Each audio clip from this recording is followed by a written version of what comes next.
podcast Endorfinas, descubriendo el mundo legal y gerencial del deporte profesional con Arturo Marcano. Bienvenidos a un nuevo capítulo, episodio o dosis de endorfinas. Teníamos tiempo sin grabar, así que me disculpan. Pero bueno, cuando uno vive en países que tienen inviernos bastante amplios, los meses de verano se hacen difícil realmente, además de las otras obligaciones que uno pueda tener para buscar un tiempo y grabar. La mayoría de los episodios de este podcast los grabo precisamente en invierno, que son casi 7-8 meses aquí en Toronto. Pero bueno, debido a que he leído, por supuesto, en 1000 temas que merecen distintos episodios, pero vamos a empezar hoy con uno particular que espero analizar de la manera más sucinta posible, aun cuando sé que va a ser un problema para mí. Y lo hago debido a que he leído muchas cosas en redes sociales, en artículos, tanto en países latinoamericanos como en los Estados Unidos, sobre la utilización de la llamada cláusula moral, que está incluida en todos los contratos de Grandes Ligas, para anular el contrato de Wander Franco debido a las recientes sentencias en su contra, aun cuando todavía ese proceso está en una apelación. O sea, no tenemos una decisión definitivamente firme en ese caso, pero ya existe una sentencia en el cual él es hallado culpable de tener relaciones sexuales con una menor. Y tomando en cuenta de eso, esa situación, muchos analistas y muchas personas que están incorporadas en las redes sociales analizando distintos casos han tocado el tema de la cláusula moral de los contratos. Entonces me siento obligado a hablar de eso. Y vamos a empezar con la cláusula. Esa cláusula, llamada la cláusula moral, o así como se le conocen, por lo menos en estos análisis de redes sociales, es el anexo, el apéndice 1 del convenio laboral, que es el contrato uniforme de jugadores de Grandes Ligas, el apéndice A, para ser más específicos. Allí, y la cláusula es la 7B.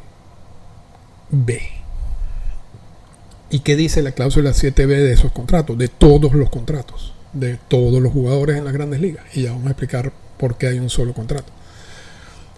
Dice, este contrato puede ser anulado por el equipo en esta circunstancia. Entonces, cláusula 7B. El equipo podrá rescindir este contrato mediante notificación escrita al jugador, pero únicamente después de solicitar y obtener waivers con respecto a este contrato de todos los demás equipos de las Grandes Ligas, si el jugador en cualquier momento, 1, falla o se niega o es negligente en mantener una conducta personal que no corresponda con la conducta de un buen ciudadano y buen espíritu deportivo, o que no logre mantener una condición física óptima o no obedece las instrucciones del entrenamiento del equipo. 2, falla a juicio de la gerencia del equipo en demostrar suficientes aptitudes competitivas o capacidad para calificar o continuar como miembro de la selección del equipo. 3, falla o se niega o por negligencia deja de prestar sus servicios según el presente, o si de cualquier otra forma materialmente incumpla con este contrato. Esa traducción es la oficial de MLB, así que yo sé que no es perfecta, pero se entiende. Esta es la famosa cláusula. Y básicamente, por lo menos en el tema de Franco, dice, bueno, tenemos un caso de un jugador que es encontrado culpable de tener relaciones sexuales con una menor de edad obviamente que eso es una conducta personal que no corresponde con la conducta de un buen ciudadano, y por lo tanto el equipo podría rescindir el contrato por ese punto, el punto 7B1. ¿Ok? Eso es lo que alega mucha gente. Pero vamos a entrar al detalle de todo esto, porque me alegra que hayan conseguido la cláusula, y me alegra que en estos análisis se hable de asuntos contractuales, porque no siempre se hace. Pero vamos a entrar un poquito, repito, en detalle. Esta cláusula realmente tiene mucho tiempo en los contratos de los jugadores de Grandes Ligas. Y se llama el contrato uniforme, sobre todo recientemente, sobre todo luego de su incorporación en los convenios laborales. Porque la idea es que si tú en el convenio laboral, estoy desde el punto de vista, en la posición del sindicato, negocias beneficios a los jugadores, tú quieres que esos beneficios estén reflejados en los contratos y que los equipos no puedan salirse de lo negociado en los convenios laborales. Entonces, existe un solo contrato uniforme. Claro que al final de esos contratos existe la posibilidad para los equipos de agregar algunos aspectos como de repente pagos diferidos, algunos incentivos, etcétera, siempre y cuando eso no atenten con el texto del contrato, de lo negociado. Pero la idea es que los equipos respeten lo ya negociado en los convenios laborales, y por eso tienen que estar amarrados a firmar el contrato uniforme, y los jugadores igual. Pero estos contratos uniformes tienen tiempo, incluso antes de haber sido incorporados en los convenios laborales.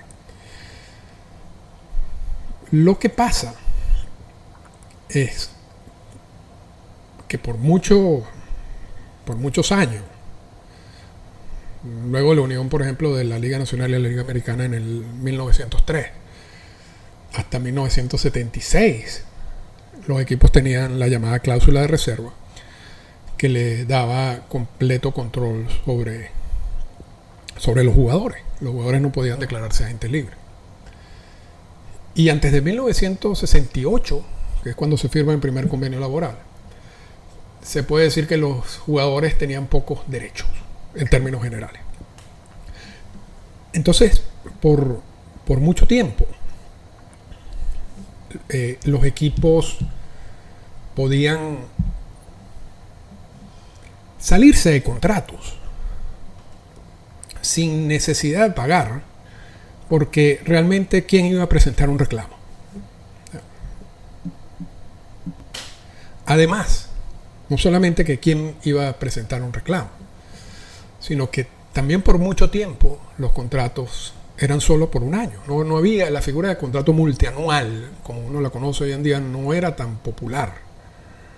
O existía en algunos casos de algunos jugadores, pero es muy lejano a lo que tenemos hoy en día.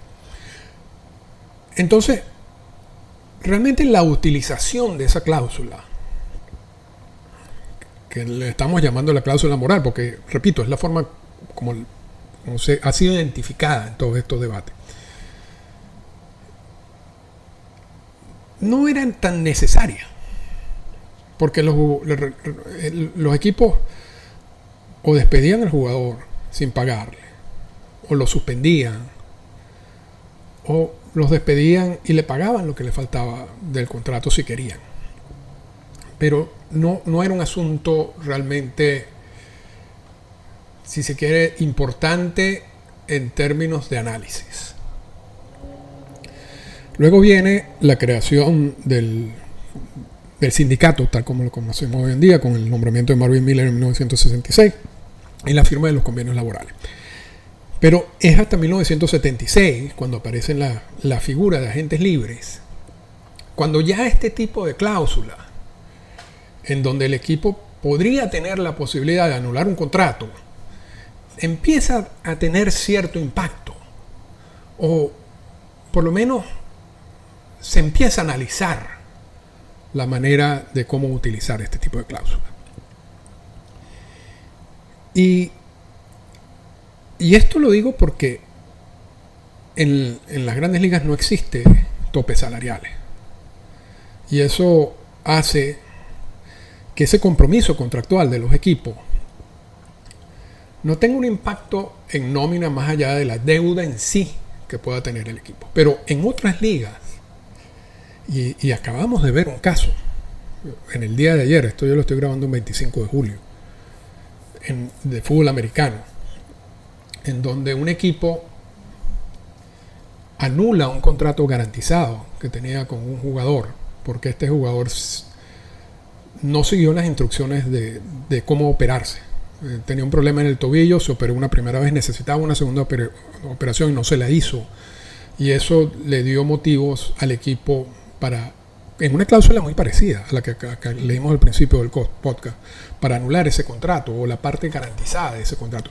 Pero en la NFL, igual que todo el resto de las ligas, menos MLB, sí existen topes salariales. Entonces ahí hay un problema mayor, porque tú no puedes estar amarrado a un contrato, un equipo no puede estar amarrado a un contrato de un jugador que no va a participar, porque tú ese dinero no lo puedes usar y tú tienes una cantidad limitada de dinero a utilizar para firmar jugadores. Entonces tienen que haber alternativas, tienen que haber vías para que el equipo pueda salirse de esos contratos, ¿ok? Claro, al mismo tiempo son ligas que no tienen sindicatos tan fuertes como la MLB o como fue el caso del sindicato de grandes ligas por mucho tiempo. Entonces, en el béisbol, una vez surge la figura de los agentes libres, una vez empiezan a firmarse contratos a largo plazo, entonces empiezan a surgir casos de situaciones en los que el equipo dice, bueno, este jugador obviamente violó esta cláusula moral, y yo voy a anular el contrato, quiero salirme de ese contrato, porque está claro lo que dice la cláusula moral. Y todos estos casos los hemos analizado en distintos podcasts, así que no voy a entrar en detalle, pero está el caso de Lamar Hoyt con los Padres de San Diego. Allí el equipo San Diego anuló el contrato por la cláusula moral. Ese caso fue un árbitro. El árbitro dijo, no puede hacerlo. Y San Diego termina pagándole el contrato a Lamar Hoyt. Tenemos un caso más reciente, tenemos un caso de Shawn Chacón, que mientras jugaba con Houston le entró a golpe al gerente general del equipo, enfrente a todo el mundo, lo tiró al suelo, lo trató de ahorcar, y el equipo obviamente lo suspendió, y usando la cláusula moral anuló lo que le faltaba de obligación contractual, que era muy poco. Tenemos un caso reciente, Sidney Ponson, quien luego, y esto es un caso interesante porque no mucha gente sabe el fin de esa historia. Sidney Ponson tenía muchos antecedentes de tomar alcohol, de embriagarse, de problemas de peleas.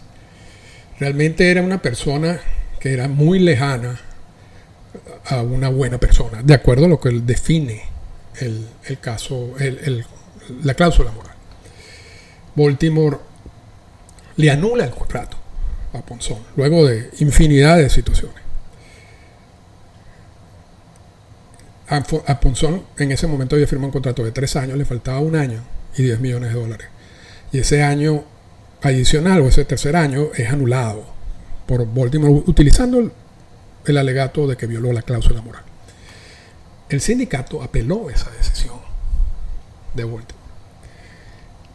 Y al final se llegó a un acuerdo entre Ponson y Baltimore de que Baltimore le iba a pagar los 10 millones que le faltaban.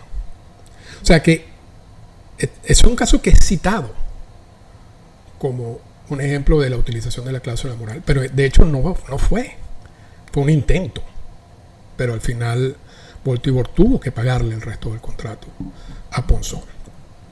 Tenemos el caso de Francisco Rodríguez también. En definitiva, la utilización de la cláusula moral para anular contratos, especialmente contratos garantizados a largo plazo, por parte de los equipos no ha sido exitosa. No han podido hacerlo. Las únicas situaciones en que sí lo han logrado son o en momentos en que los contratos están a punto de terminarse, o con el pago de una compensación, o en situaciones muy particulares, muy específicas. Pero cuando hay un contrato a largo plazo, no han podido hasta ahora, básicamente desde toda la historia, desde 1968 hasta acá. Y entonces vamos al caso de Wander Franco, porque aquí también entra otros factores en el caso de Franco. Tú tienes esa cláusula en todos los contratos, estamos de acuerdo, pero además tenemos políticas específicas de MLB negociadas con el sindicato y que son políticas conjuntas, como es el caso de la política antidopaje y el caso de la política de violencia doméstica, agresión sexual y abuso de menores, en donde existe un proceso específico para sancionar a jugadores que han violado esas políticas. Y yo sé que mucha gente dirá, bueno, pero no es lo suficiente. Yo entiendo eso. Y lo vimos con el caso de Profar recientemente, que viola la política antidopaje, sale positivo. Y Atlanta simplemente debe seguir, o MLB debe seguir lo que establece la suspensión de 80 juegos que establece la política. No se puede salir de allí. Esa política fue negociada de esa manera. Incluso tú puedes alegar que hasta cierto punto el doparse podría ser también algo violatorio de la cláusula moral, porque una buena persona no optaría por esas vías de hacer trampa simplemente con el fin de obtener un contrato. Pero en el caso de Profar, en el caso de todos los jugadores que han violado la política de antidopaje, es la política en sí la que te dice qué es lo que puede hacer MLB o los equipos en esos casos. En el caso de la política de violencia doméstica, agresión sexual y abuso de menores, es aún peor, porque todos los jugadores realmente que han violado esa política han violado la cláusula moral. Todos. Son muchos. Ninguno, o en ninguno de esos anteriores casos, ha habido una decisión de MLB o de un equipo de anular el contrato. En ninguno. Lo que sí ha pasado y lo que está pasando con el caso de Franco es que si el jugador está en la cárcel o si el jugador no puede reportarse, porque para viajar necesitas una visa, obviamente ese jugador es colocado en la lista de restringidos, jugadores restringidos, y en ese caso no puede recibir salario.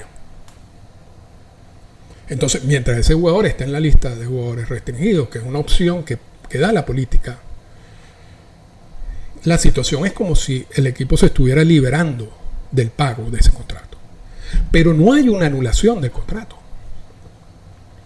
Lo que va a pasar es que el contrato se muere. Si el contrato expira mientras el jugador no puede reportarse. En el caso de Franco, eso no va a ser así, pero ya vamos a analizar eso. Pero quiero volver a tocar el punto, porque quiero que quede claro. Todos los jugadores que han violado la política de violencia doméstica, agresión sexual y abuso de menores han violado la cláusula moral de los contratos. Todos. No ha habido una sola anulación de contrato, porque eso no es lo que dice la política. La política te indica que existe una investigación, que a través de la investigación, y repito, esto es una política conjunta, se suspende al jugador por la violación de la política, y mientras esa suspensión esté activa, el jugador no va a recibir pago. Una vez se venza la sanción, el jugador, si todavía el contrato está vivo, recibirá su pago. Y así pasó con Trevor Bauer. Trevor Bauer, que es el ejemplo de la suspensión más larga en todos esos casos de violación de la política de violencia doméstica, agresión sexual y abuso de menores. El equipo de los Dodgers se liberó del pago por los días de la sanción de Bauer, que fue un árbitro independiente, y el árbitro la disminuyó. Pero los Dodgers tuvieron que pagar el resto de los días. Y así como Bauer, con los otros casos, repito, todos esos comportamientos, todas esas conductas son violatorias de la cláusula moral, pero hay una política que tú tienes que seguir. Y hay precedentes que te dan a entender que el uso de la cláusula moral para anular contratos no es tan fácil. Entonces vamos al caso de Franco. Franco, en estos momentos, todavía no ha habido una decisión definitivamente firme, todavía está en proceso de apelación. Está en la lista de restringidos, no recibe pago de Tampa. Sigue en República Dominicana, no se puede reportar. Mientras todo eso se mantenga, realmente no hay ninguna duda de lo que está pasando. Y es que Franco no recibe salario. Perfecto. El problema o la situación interesante desde el punto de vista contractual es qué va a pasar en el momento, vamos a suponer que Franco, la apelación no llega a ningún lado y la sentencia se queda en los 2 años, pasan los 2 años. ¿Qué va a pasar en el caso que Franco reciba una visa?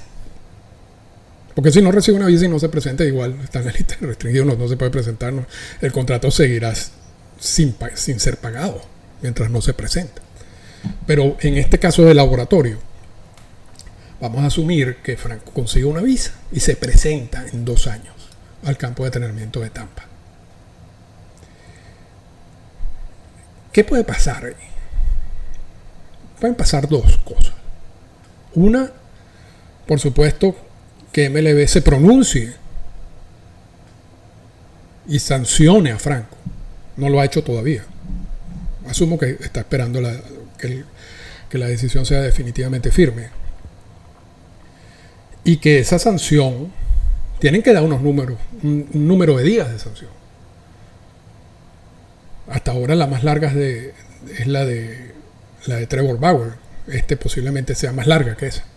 Pero en el sistema legal estadounidense y lo que ha pasado en la historia de este tipo de sanciones en el béisbol es que tiene que haber cierta relación, básicamente, entre por qué la cantidad de días que tú le vas a dar a Franco en comparación con las otras sanciones que tú has tenido en casos parecidos. No puede ser, o sea, tú no puedes saltar, por ejemplo, de 1 año de sanción a 10 años de sanción. No puedes. Porque eso va a un árbitro y el árbitro va a tumbar eso. O sea, tiene que haber cierta, repito, relación. Usando como asunto o como puntos a medir los casos anteriores.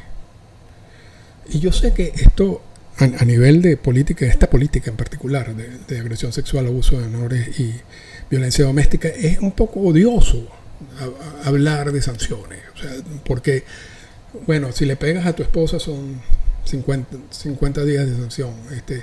Si abusas de tu hijo son 100 días de sanción. Yo creo que ni MLB ni nadie, porque quizás un tribunal especializado, está realmente capacitado para poder decir específicamente, mira, darle un golpe a tu esposa es igual a 60 días de sanción. O sea, eso es odioso, repito, hacerlo. Pero tienen que hacerlo de alguna manera. Y en el caso de Franco van a tener que, obviamente una de estas dos opciones es sancionarlo, de acuerdo a la política, que sea una sanción que más o menos tenga sentido, porque si no va a ir un árbitro y el árbitro lo va a tumbar. Pero una vez culminado ese periodo de sanción, el contrato seguirá vigente. Y es a partir de ese momento, y por supuesto todo esto y todo este tiempo que ha pasado, tienen que ser incluidos en la sanción. Por lo cual, de aquí a 2 años, lo más probable es que independientemente de qué tipo de sanción va a tomar MLB, ya se puede decir que ya la sanción la cumplió por todo este tiempo que ha dejado de jugar y ha dejado de cobrar. Lo que quiere decir que básicamente cuando pueda viajar, si se presenta en 2 años, lo más seguro es que ya esté disponible para jugar. Y entonces, si tú utilizas, y ya terminamos, tú utilizas la vía de la política, tú tienes las manos amarradas, MLB y el equipo de Tampa. Y por eso, quizás veamos, debido a que la situación particular de Franco y debido a todas las dudas que existen, ¿no? De bueno, cuándo termina la sentencia, si puede viajar, lo de la visa, etcétera, etcétera. Lo más seguro es que MLB no se pronuncie hasta tanto Franco no realmente se pueda presentar en un campo de entrenamiento. Mientras eso no ocurra, yo no veo cómo lo van a sancionar, porque se van a amarrar eso amarra las manos. Desde el punto de vista de si tú no quieres dejar de pagar el resto del contrato. Por eso es que yo, repito, esto lo estoy grabando el 25 de julio, yo dudo que en el caso de Franco, mientras él se mantenga en República Dominicana, veamos una decisión por parte de MLB. Y si eso es así, él seguiría en la lista de restringidos y Tampa se liberará de los pagos. Pero hay un problema con esa situación, y es que Franco ahorita está, por supuesto, en la lista de restringidos. Habría que ver cómo es esa situación en términos del roster de Tampa. Y por ejemplo, en los casos cuando existe una lesión, y me recuerdo el caso de David Wright y de Prince Fielder, que llegó un momento, ellos están obligados a operarse si el equipo considera que la operación va a resolver el problema físico que tienen. Pero en esos 2 casos, por opiniones médicas, se le dijo al equipo, mira, no puede seguir operándose porque una operación no va a mejorar su situación y lo que puede hacer es empeorar la condición que tiene. Ahora, tanto Wright como Prince Fielder seguían en el roster de 40. Lo que quiere decir que ese equipo, los equipos, tenían, si se quiere, 39 jugadores en vez de 40, porque tenía uno que no podía jugar nunca. Entonces, y estos jugadores no se retiraron oficialmente, formalmente, porque querían seguir cobrando. Entonces hubo un acuerdo de cómo hacer para sacarlos del roster. Y esto obviando lo de los contratos asegurados. Yo no estoy tan seguro de cuál es la situación con Wander Franco, si sigue o no en el roster de 40 del equipo de Tampa o estando en la lista de restringidos. Pero si eso es un caso, si eso es una situación, también tendrán que resolverlo. Pero como conclusión, no es tan fácil utilizar la lista moral, la cláusula moral para anular contrato. No estoy diciendo que no pueda pasar. Es posible que esto es un caso tan exagerado que quizás a la hora de una posible sanción por parte de MLB y si se pone de acuerdo con un sindicato que no ha sido tan fuerte en muchos de estos casos, decían anularle el contrato como parte de la sanción. Pero es muy poco probable que eso suceda. Lo más probable es que se sancione, pero mientras no se presente no va a pasar nada. El problema es cuando se presenta o se pueda presentar. Y allí la verdad que hay muchos asuntos que no están claros. Pero bueno, quizás el tiempo nos ayudará a resolverlos. Esta fue una presentación del podcast Endorfinas.